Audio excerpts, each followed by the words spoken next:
येऊन येताय ना निरंजन? अहो किती वेळ आहे तुला ते मागायला? या लवकर. तेही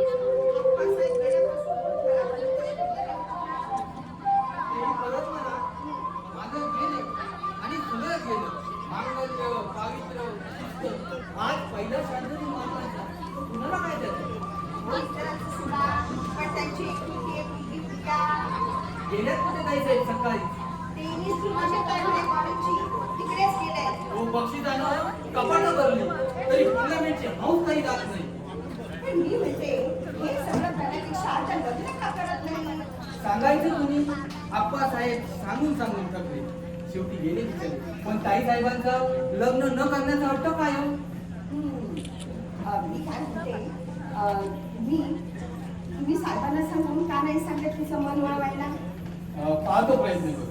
पहा मला खात्री आहे ते त्यांना अगदी वडिलांसारखं मानतात. त्यांचं नक्की आहे. हो पहा कुणाले बघा.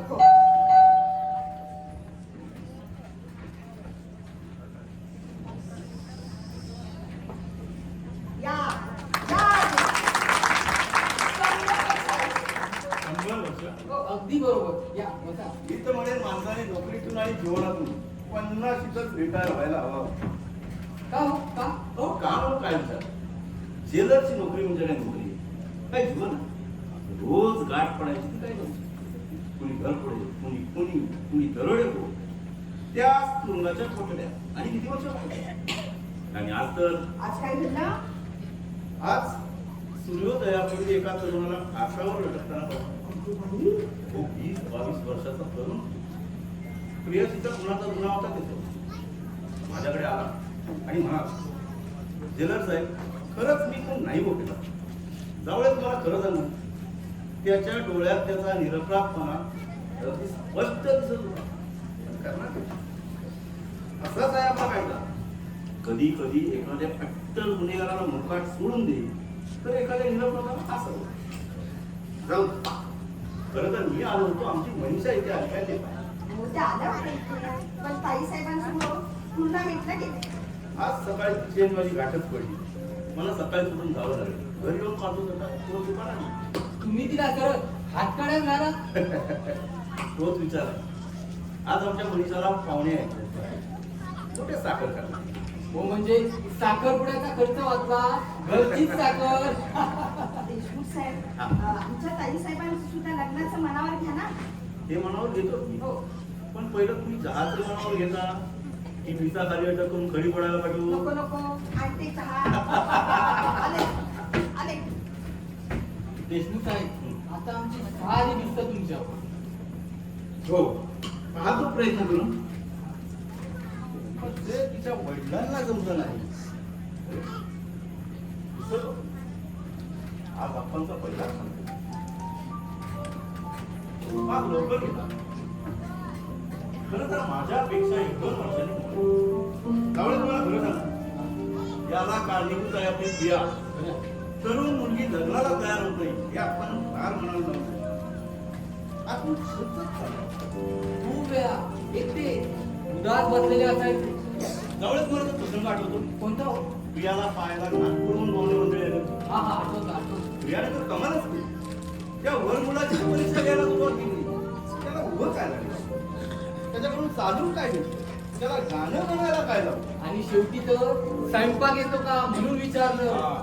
हा अपमान सहन न झाल्यामुळे ती मंडळी रागाने चिडून गेली आणि त्या लक्ष्याने आपल्याला फायदा आहे. त्यातून आपण सावरला. ताईसाहेबांना वाटतं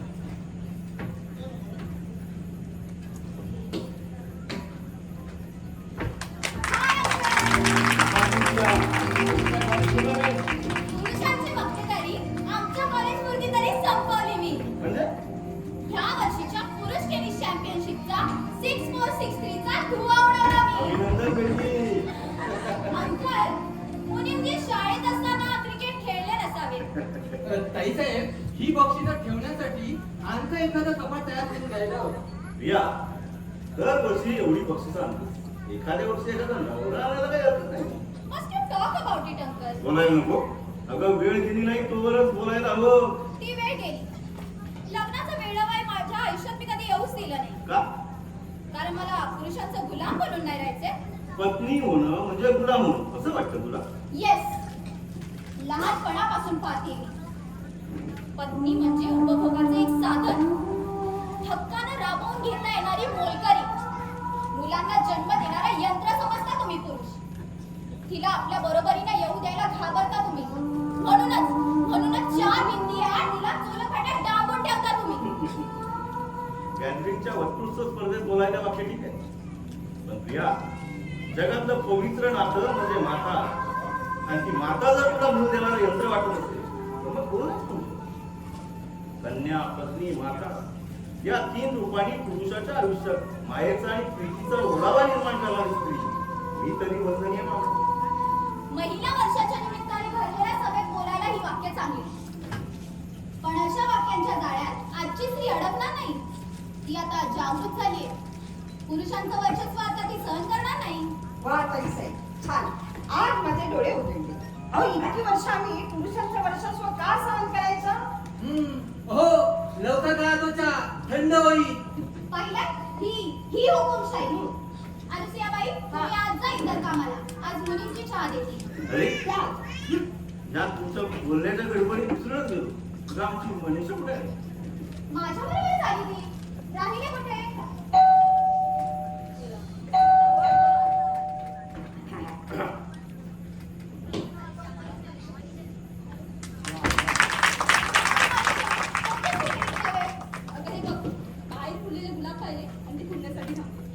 धावळे, हा?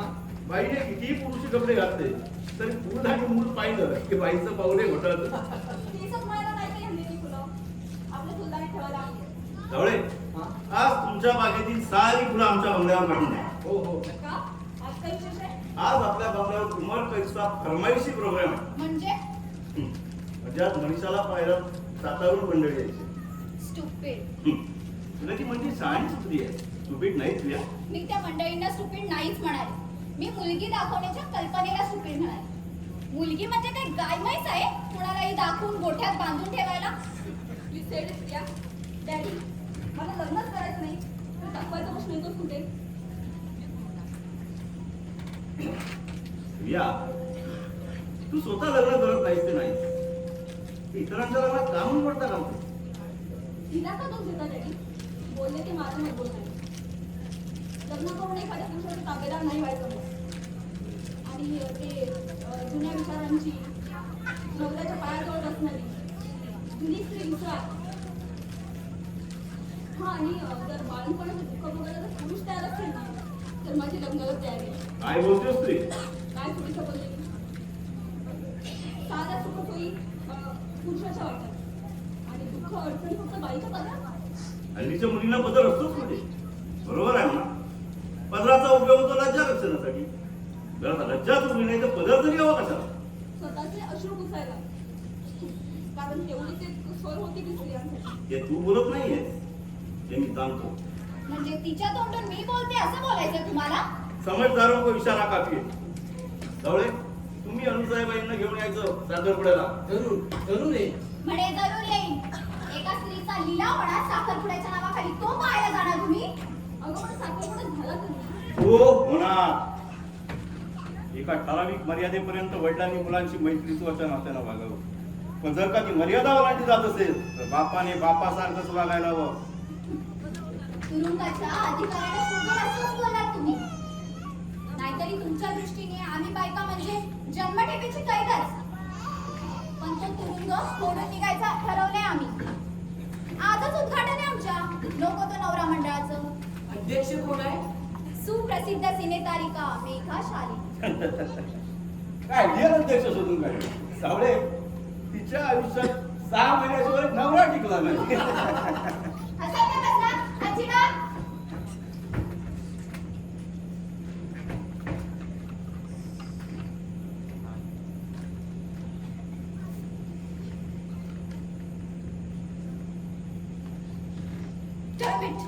काय झालं ताई साहेब? अंकल, हा घ्या पुरावा तुमच्या पुरुषांच्या हुकुमशाहीच्या मक्तेदारीचा.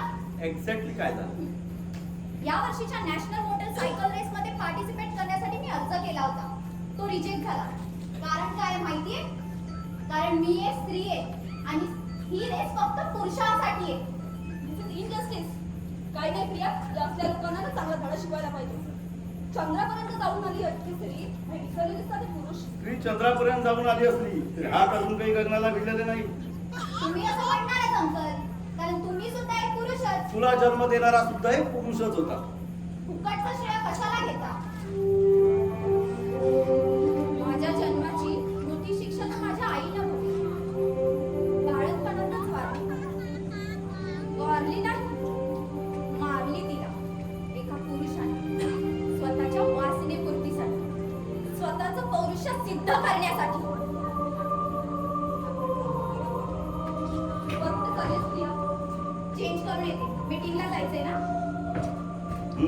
म्हणजे ताई तुम्ही पण चला घरी, चेंज करून घ्या. आपल्या घरी पण मीटिंगच आहे.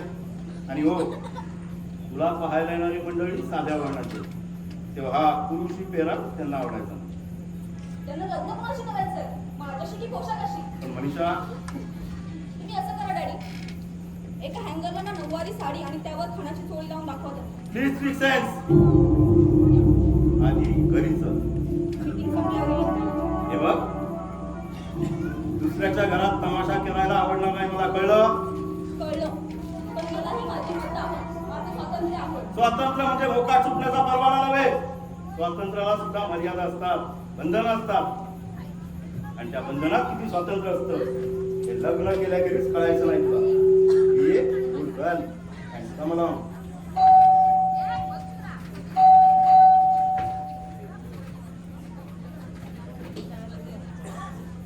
या समजीकडे या. बाकी तुम्ही येथे आहात ना, ते बरं झालं. नाहीतर तुम्हाला मी बोलवणं घेणार होतो. का हो? कशाबद्दल? हो, आप्पासाहेबांचं मृत्यूपत्र उघडायचं आहे. मृत्यूनंतर एका वर्षात? हो, आप्पासाहेबांची तशी इच्छाच होती की माझ्या मृत्यूनंतर माझ्या पहिल्या श्राद्धदिनी माझं मृत्यूपत्र उघडलं जावं आणि तेही तुमच्या समोर.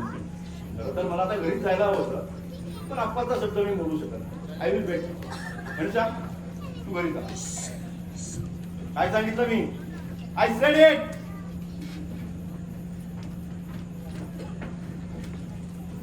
भोगलं साहेब, उघडा दे. वा, अहो मुख्य आरोपी कुठे आहे? हो, आपली प्रिया, ती एकच वारसदार आहे ना, ती हजर पाहिजे इथे. गेले कुठे ती? हो जवळे. ताई साहेब कपडे चेंज करायला गेलाय. हो, आजच टेनिस मॅच जिंकून आले आहेत ताई साहेब. मला वाटतं ना, ताई साहेब चुकून स्त्रीच्या जन्माला आल्या. खरं म्हणजे त्या पुरुषाच्या जन्माला यायला व्हायचं. पुरुषाच्या जन्माला माझ्या अंगात असताना तुम्ही पुरुषाच्या जन्माला आले असता. मनीषा कुठे गेली? घरी. तुम्ही जबरदस्तीने पाठवली तिला. तुला जे समजायचं ते समज. मीही बघते तुम्ही तिचा साखरपुडा कसा करता ते. 1000 बायकांचा घेराव घालू आम्ही बंगल्याभोवती. आणि वाणी अजून संपलेली नाही. वा, फक्त एक रिव्हॉल्वर बाकी आहे. Otherwise a perfect cowboy. Thanks for the compliment. आज आमची आठवण कशी झाली? अगं तुझ्या वडिलांनी कामामुळे फुरसत कुठे मिळते. आज तसंच महत्वाचं काम होतं म्हणून आलो. प्रॉपर्टीची काही भानगड? नाही, अगं तुझ्या वडिलांनी लिहून ठेवलेलं मृत्यूपत्र उघडायचं आहे. मी इथे नसताना वाचलं असतं तरी चाललं असतं. तेवढा विश्वास ठेवायला काही हरकत नाही पुरुषावर. थँक्स. पण मृत व्यक्तीच्या इच्छेनुसार त्यांचे स्नेही देशमुख आणि त्यांची कन्या कुमारी प्रिया नातू यांचे समक्ष उघडून पाहायचं आहे. वाचा तर मग, मला मीटिंगला जायला उशीर होतो.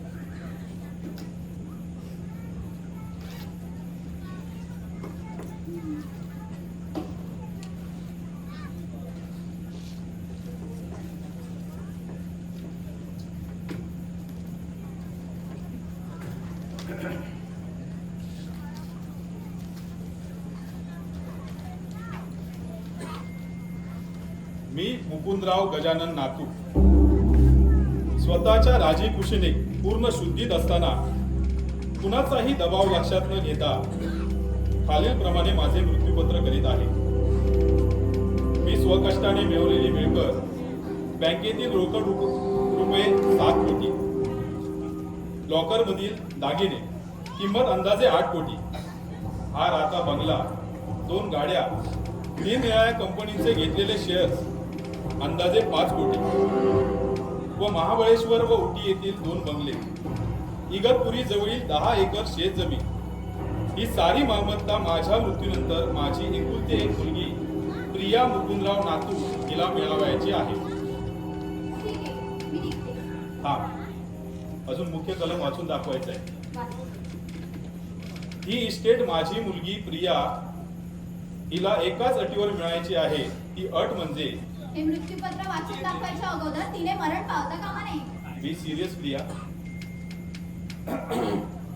ती अट म्हणजे मृत्यूपत्र उघडल्यानंतर 1 महिन्याच्या आत कुमारी प्रिया मुकुंदराव नातू हिने लग्न केलं पाहिजे. What? हे लग्न झालं तरच ही इस्टेट तिला मिळणार आहे. अन्यथा या इस्टेटीचा ट्रस्ट करून ही इस्टेट इंगणे येथील अनाथ आश्रमाला द्यायची आहे. कुशाल द्या म्हणावं. वर निर्देश केलेल्या 1 महिन्याच्या मुदतीत कुमारी प्रिया हिने लग्न केलं नाही तर हा बंगला तिला सोडावा लागेल. इतकंच नव्हे तर नेसत्या एका साडी नेशी तिला हा बंगला सोडावा लागेल. आणि हा बंगला बस बस. मला हा सारा बनाव लक्षात घेतोय. बनाव. Yes, a plan. मी लग्नाला तयार होत नाही म्हणून डॅडींनी तुम्ही आणि अंकलच्या संमतीने केलेला डाव. काय बोलतेस तू एबी? मी आत्ताच ऐकतोय एबी तुझ्या समोर. ठीक आहे, तुम्ही दोघांनीही हे बिल आत्ताच ऐकलं, मीही ऐकलं. That's all. काय विचार ठरला तुझा? काय अपेक्षा आहे तुमची? मला वाटतं तू लवकरात लवकर लग्न करावं. काय बोलतो साहेब? हो, उगीच एवढी मोठी इस्टेट वाया का म्हणून घालवायची? तुमच्या सल्ल्याबद्दल आभारी आहे. तुम्हीच काय, पण डॅडींनी सुद्धा नीट ओळखलेलं नाहीये मला. या 5-50 लाखाच्या मोहासाठी मी स्वतःला विकून घेईन, एखाद्या पुरुषाची हुकूमशाही पत्करीन असं वाटलं तुम्हाला? मी शिकलेली आहे, कुठेही नोकरी करीन, पण माझ्या तत्वांपासून ढळणार नाही. प्रिया माझा ऐकशील? मी माझ्या मनाचंच ऐकते आणि त्याचेच निर्णय मानते. गोखले साहेब, तुम्हाला हे मृत्यूपत्र वाचून दाखवायचा जो काही त्रास झाला त्याबद्दल I am sorry. Good day mister Gokhale. Good day uncle. अगं पण अशी घाई घाईने कुठे निघालीस?